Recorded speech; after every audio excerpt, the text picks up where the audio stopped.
In this episode of Highlight Sundays, we show that the little things do matter.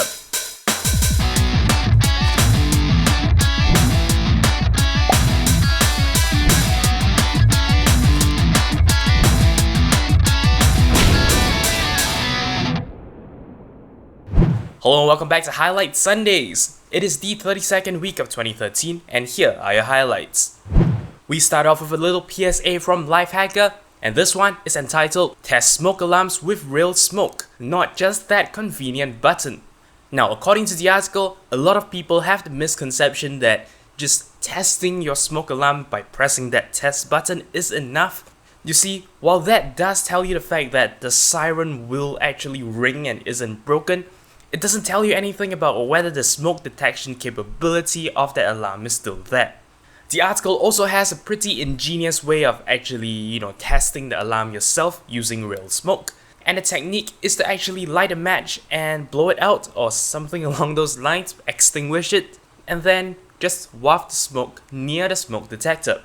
If it rings, it means it will work under a practical situation, as in that of a fire.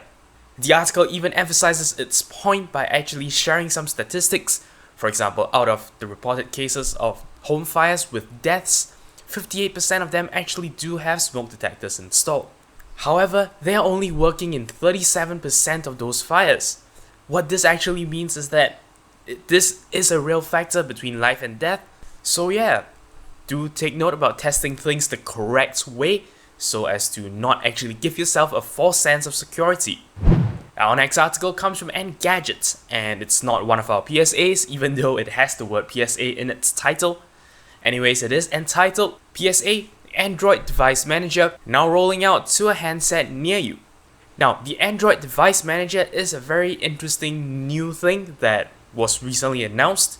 The idea behind this is that if your phone or tablet or any other Android device is actually stolen, what you can do is you can actually try to find where it is. You can also do other things like remotely wipe the device so that people don't have access to your data. You can also, of course, remotely ring a device. I've actually tried this out earlier today. Unfortunately, it was not able to give me any location information for both my phone and my tablet. I wasn't going to try the data erase function, so we will skip over that. But I'm very happy to say that the ring function worked like a charm. I was actually able to ring both my phone and my tablet in a single click with very little latency. I guess this is the least useful function when it comes to actually having your device stolen. But hey, if you've lost your phone amidst a pile of rubbish, you can do that to actually find your phone. Very interesting features. I don't know when the phone side of things was actually installed. In particular, my Samsung Galaxy Nexus, which has not received any OTAs. I guess that's a privilege of being Google. You can just install software onto people's phones. And honestly, I don't have a problem with that. If you actually want to try out this feature for yourself, I'll put a link in the video description.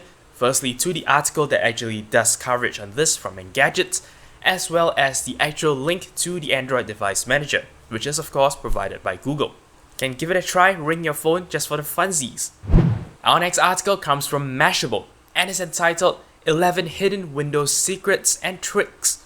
True to our theme today of, looking at the small things that matter, this particular article caught my eye in the sense that it shared a lot of kind of basic keystrokes that, are available in pretty much all versions of Windows.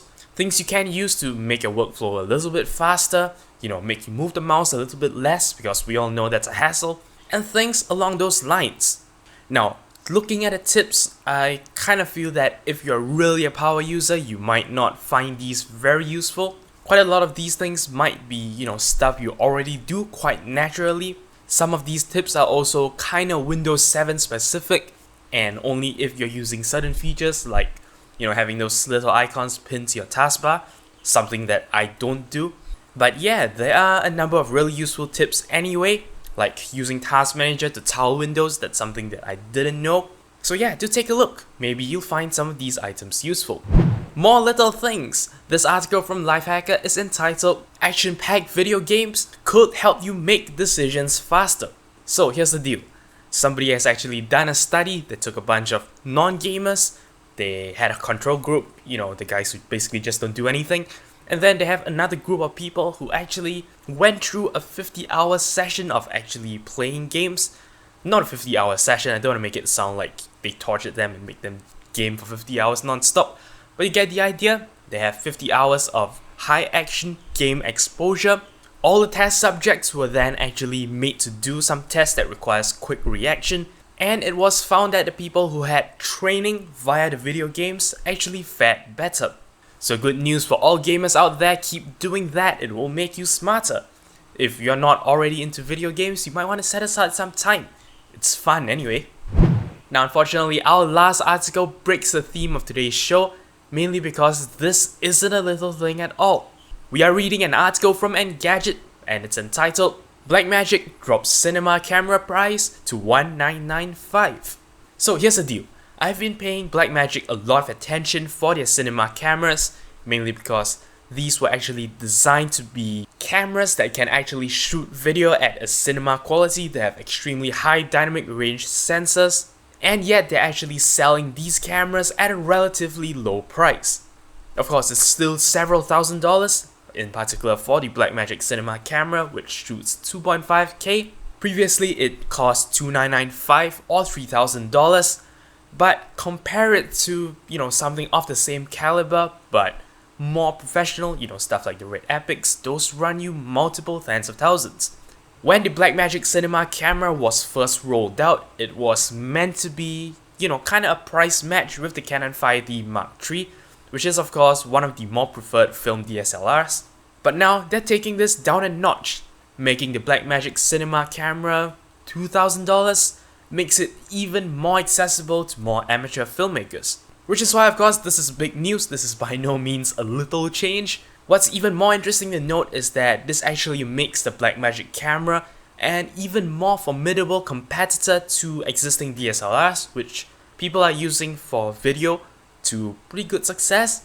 It will be amazing to see, DSLR manufacturers actually step up their game in order to compete with this. I'm not sure if that will happen, but it will be really cool if it did. Anyways, that's pretty much all I have to share for this episode of Highlight Sundays. My uni term starts tomorrow, and well, everything goes back to normal. We'll be doing 3 videos a week, back to, my usual schedule. Still do keep your eyes out on Eugene's channel. New videos will be appearing there, probably fortnightly, maybe a little bit shorter, maybe a little bit longer. But alright, once again, that's all the time we have today. If you have any comments, queries or suggestions, feel free to leave a comment in the comment section below. Don't forget to follow the official Twitter for this channel at twitter.com/0612tv. As always, I appreciate every like, favorite and subscription you give me. But until next time, you're watching 0612TV.